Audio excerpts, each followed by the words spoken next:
de presse de ce premier film d'ouverture du Festival de Locarno qui fête sa 76e édition.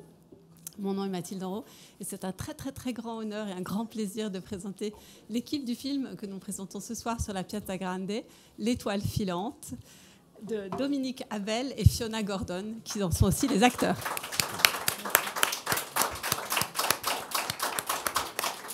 Alors nous avons des petits écouteurs si jamais il y a besoin, parce qu'on va parler en français, mais si vous voulez, il y a des petits écouteurs pour traduire. Alors la chaîne numéro 1, c'est italien, la 2, c'est le français, et la 3, c'est l'anglais. Alors, c'est la première fois que vous venez à Locarno. Oui. C'est un grand plaisir de vous accueillir sur cette grande place, la Piazza Grande. Comment vous sentez-vous avant de faire face et d'accueillir ce grand public de Locarno? Bon, c'est juste incroyable. 8000 personnes, j'imaginais pas qu'on pouvait caser autant de personnes en un endroit comme ça. On est super excités. En général, à la première, on apprend presque tout sur ce qu'on a fait, tout ce qu'on a réussi et tout ce qu'on a raté. Donc, juste par les rires des gens ou bien la qualité des silences, où on sent vite si... et ce genre de sentiment, on peut même jamais l'avoir au cours du montage. Au cours du montage, on invite des professionnels, on a parfois 3-4 personnes, mais alors on a des renseignements très intéressants, mais l'effet du groupe anonyme qui fait gonfler les choses, qui pulse comme ça, on ne peut l'avoir qu'avec des vrais spectateurs. On aimerait bien les avoir en montage, mais on ne les a pas. C'est vrai que les lieux sont importants. Le titre du film, L'Étoile filante, c'est aussi le nom du bar dans lequel se passent pas mal de scènes du film. Est-ce que vous avez envie un peu de parler du choix de ce nom du bar, L'Étoile filante? Ça, c'est drôle. Je ne sais pas pourquoi on a choisi ce nom, à part qu'on est toujours attaché à tout ce qui est éphémère. Le côté éphémère du malheur et le côté éphémère du bonheur. On aimait ce nom. Je ne sais pas, il n'y a rien d'autre qui me revient en tête, là. Parce que souvent, j'avais l'impression que donc, L'Étoile filante, c'est votre 6e long métrage. Vous avez collaboré ensemble depuis longtemps. Vous êtes rencontrés tous les deux à Paris. Ouais. Au début, vous venez du spectacle vivant. Puis, vous avez réalisé votre premier court-métrage ensemble, Merci Cupidon, produit par votre société de production, Courage mon amour, qui est un des plus beaux noms qui soit. Vous écrivez à quatre mains.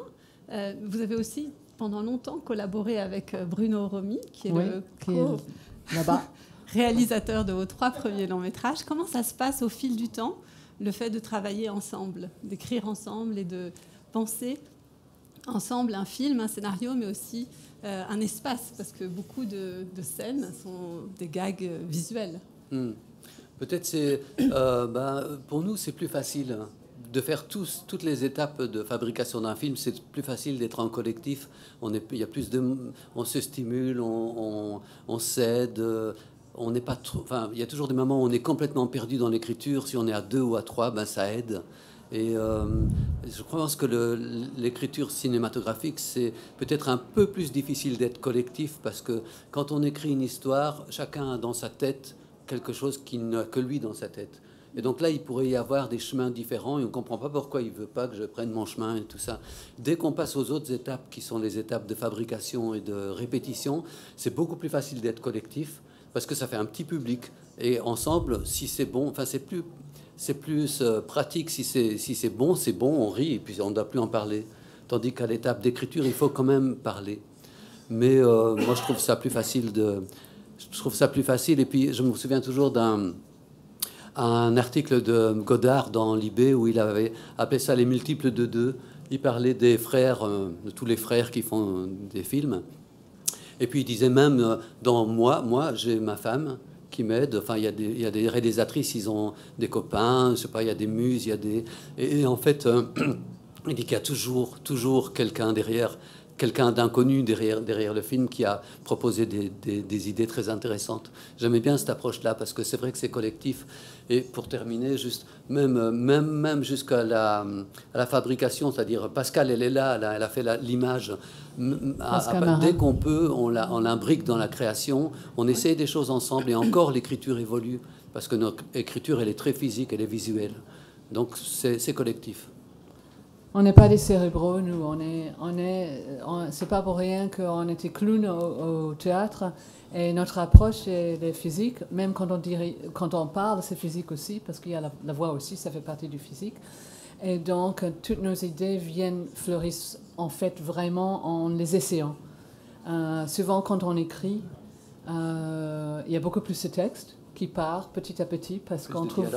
Le dialogue, pardon. On a l'impression de trouver plus intéressant, plus singulier dans les essais, dans les répétitions. Oui, donc ça évolue au fil, même au début du tournage ou au cours du tournage, ça change. Vous pouvez décider de finalement ne pas tourner un dialogue qui est prévu, ou vous restez quand même... On n'est pas assez fortuné pour faire ça. On aimerait bien faire ça, parce que c'est vrai qu'au tournage, parfois on arrive et on se dit, voilà, ça ne marche pas. Mais comme on est chronométré, vraiment, on n'a pas assez cette liberté-là. Ça serait chouette. Mais jusqu'au dernier jour de prépa, on remet des choses en question. Et surtout, on crée parce qu'on arrive dans des lieux, il faut mettre la caméra à un certain endroit et faire des choix. Et comme c'est physique, ben, c'est là les vrais choix. Les images naissent là. Oui, j'ai l'impression que le lien avec le lieu est très important. Enfin, je pensais, l'iceberg, c'est aussi un lieu. Paris, pieds nus, un de vos autres longs métrages, c'est aussi un lieu. Justement, je me disais, qu'est-ce qui est l'élément qui crée l'envie cinématographique? C'est le lieu, c'est le geste, sans doute un peu des deux. Un peu les deux. En fait, on cherchait un bar. On savait qu'on voulait que tout se passe autour de ce bar, qu'il y ait une espèce d'abri pour plusieurs personnes, dans le film. Et on allait travailler au Victorine, le studio de la Victorine à Nice, mais c'était horriblement cher de faire tout le film à Nice en été, en studio. Donc on s'est dit, mais on était avec des amis, Philippe, pour répéter un spectacle, et on est tombé sur un bar à Montreuil, et c'était vraiment le bar qu'on avait imaginé pour le film, et on s'est dit, allez, on va leur proposer de le faire là. Et du coup, les gens qui travaillaient dans le bar ou qui travaillaient dans le théâtre, qui ont ce bar, on les a intégrés aussi dans le film. Souvent, ça se passe comme ça. On essaie de saisir des jolies choses en vol, à fur et à mesure. Ouais. C'est merveilleux. S'il y a des questions, n'hésitez pas à intervenir. Je me posais la question justement parce que souvent il y a cet élément de slapstick, enfin qui est vraiment le geste, qui est presque dansé. Mais c'est dansé, c'est joyeux, et par moments c'est dur aussi. Il y a aussi un sens de souffrance physique. Et je voulais savoir comment vous aviez décidé de poursuivre ça. Est-ce que ça correspondait à quelque chose de particulier pour ce film? Le clown, c'est un peu l'histoire des gens qui tombent. Et c'est marrant parce qu'on a pensé après, notre film était de plus en plus film noir. Et c'est aussi des gens qui tombent en fait dans les films noirs. C'est des personnages ambigus qui tirent le poids de leur culpabilité, et souvent ça se termine très mal. Mais la différence avec le clown ou le burlesque, c'est que les clowns sont des gens qui tombent mais qui se relèvent pour montrer l'optimisme inébranlable de l'être humain. Et donc on était content de trouver deux terrains qui se rejoignent très fort, parce c'est tous les deux sur des traitements de volume, d'éclairage et des choses un peu abstraites, mais à la fois qui sur le fond se rejoignent fortement. Et pour nous, le rire a toujours été... ça sert à ça, c'est-à-dire c'est pour regarder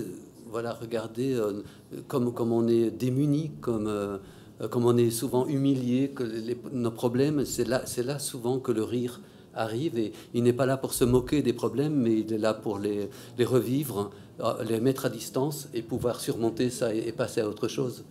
Je crois que le rire, il est souvent dans les pays en guerre, il est souvent dans la pauvreté, il est souvent là. C'est pas pour rien.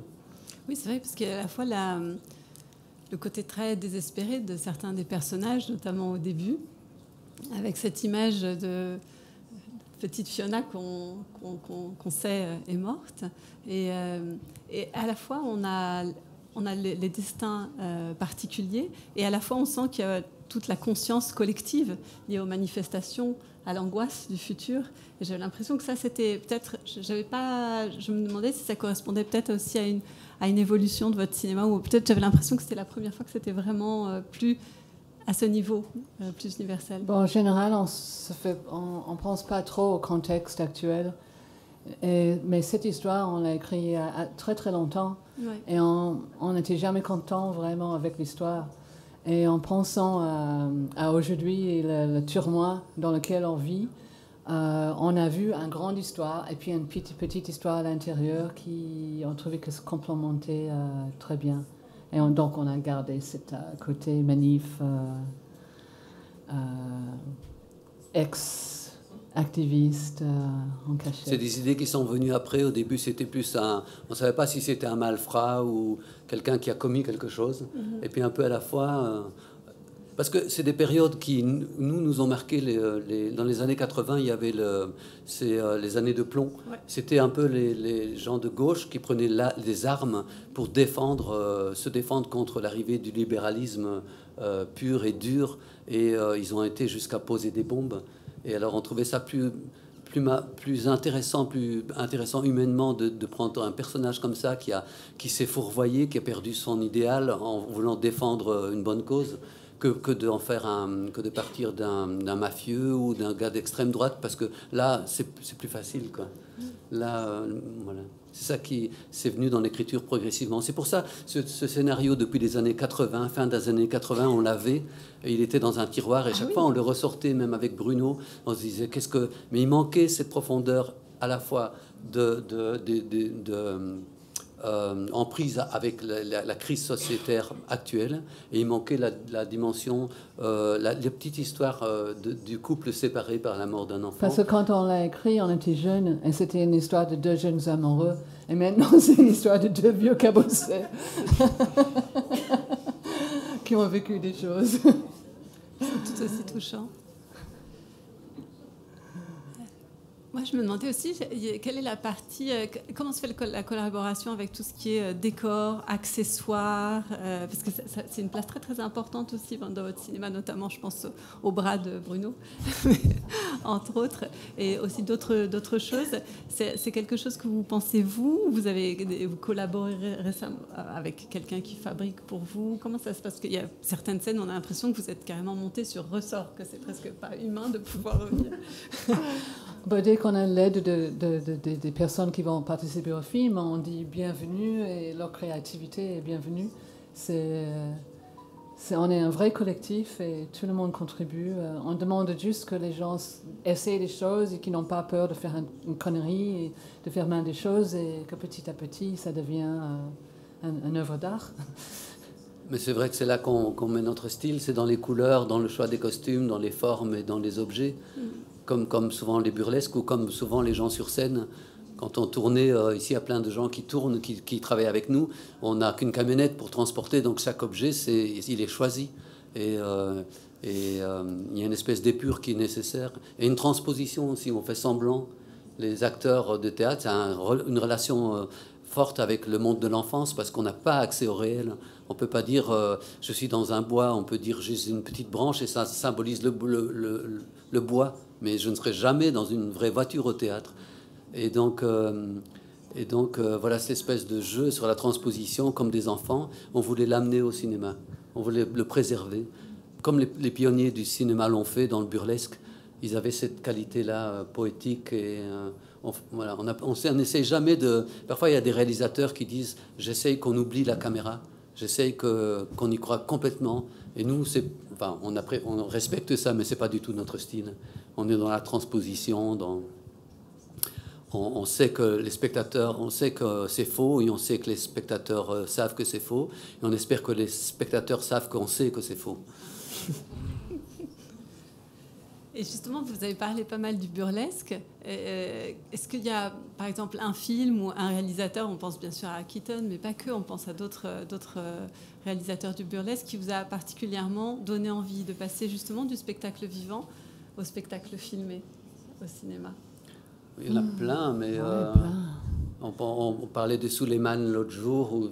Tu veux dire dans les plus récents? Oui, pas forcément dans les plus récents. En fait, quelque chose qui vous est décidé, ayant tous les deux une formation plutôt de spectacle vivant, qui vous est décidé à aussi explorer votre créativité avec ce médium. Oui, quand on cherchait une manière de mettre notre style en cinéma, il y a un réalisateur qui nous a montré un film qui s'appelle Le Soupirant de Pierre Etex. Ah oui. Et ça faisait du bien, simplement parce que quand on pensait à Keaton, Chaplin et tout, c'était trop grand. Enfin, je veux dire, comment on se mesurait à ces gens-là? Ils sont trop forts, trop bons, trop... Et alors, quand on a vu Le Soupirant, on s'est dit, ah bah oui, il y a moyen peut-être de faire autre chose. Voilà. Il vous a pris par la main, en fait. Il vous a donné Oui, confiance. oui.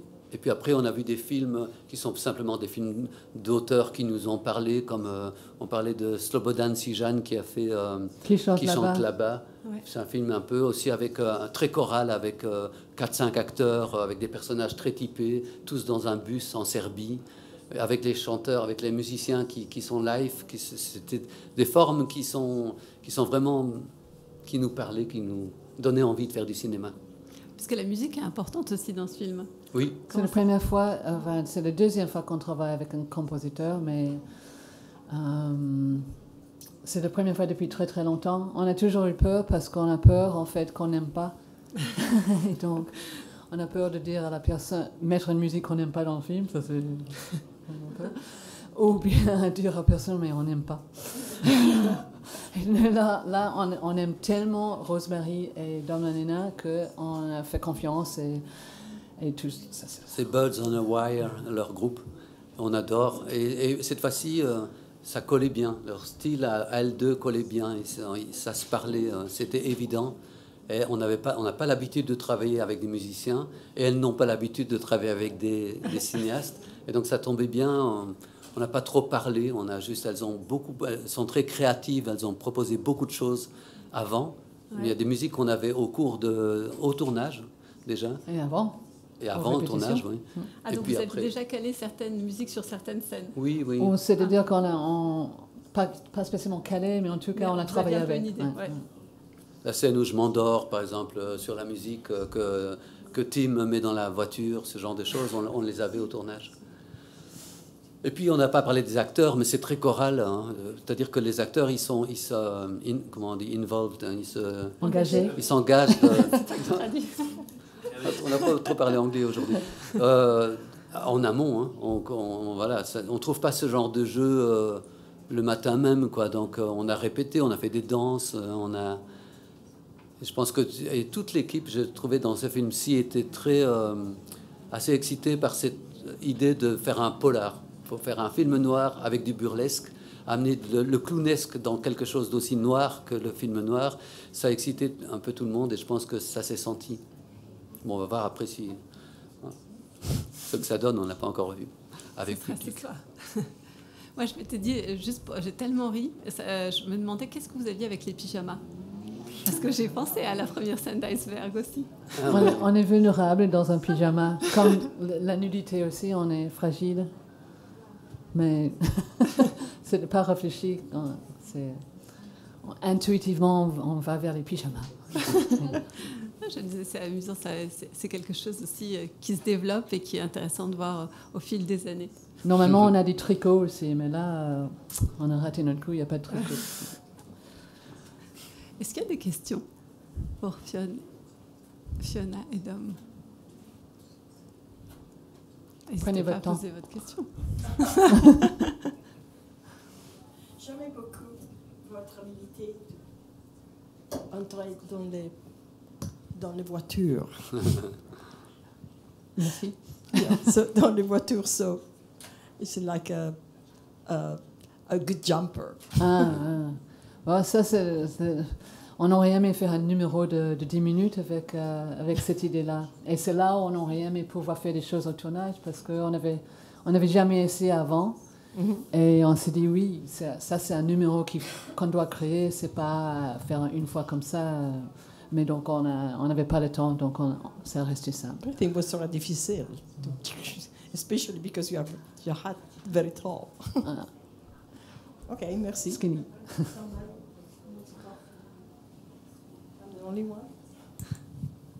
Est-ce que vous voulez partager une petite anecdote de tournage pour, Il y avait une grosse... Oui. Une grosse anecdote. Le premier jour de tournage, on avait tous le Covid. Alors, on pouvait filmer que les objets. Donc, c'était vraiment galère. Oui. On a fait la scène avec les pions qui dansent. Et d'ailleurs, le pion, pour nous, c'était une métaphore de la Révolution, avec les pions qui foutent le roi et la reine en dehors. Mais en fait, chaque fois qu'on l'a testé en cours de montage, personne ne voyait ça, donc on l'a rétréci. Et moi, j'étais le premier qui était guéri. Donc, on a fait quelques scènes à moi. Et Dominique, il mettait en scène avec un iPhone, en fait. Et il dit, mais les couleurs sont vraiment pourries. Non, mais Pascal, il dit, laisse tomber, c'est du WhatsApp. Parce que c'était votre première collaboration avec Pascal. Parce que Pascal est une chef opératrice expérimentée. Elle fait énormément de courts-métrages et quelques longs-métrages aussi. Et du coup, vous avez décidé de travailler ensemble pour la première fois. Qu'est-ce qui vous a poussé à travailler ensemble? En discutant, on s'est dit, celle-là, elle est bien. On a vu un film en noir et blanc qu'elle a fait. On a vu l'ours avec du jaune dans les bois, des couleurs. Enfin, on voyait que voilà, elle a pas peur d'y aller. Et donc, c'était la bonne personne. Super. Bon, écoutez, merci. Il n'y a pas d'autres questions. Un grand merci et rendez-vous ce soir sur la Piazza Grande. Ok. Oui.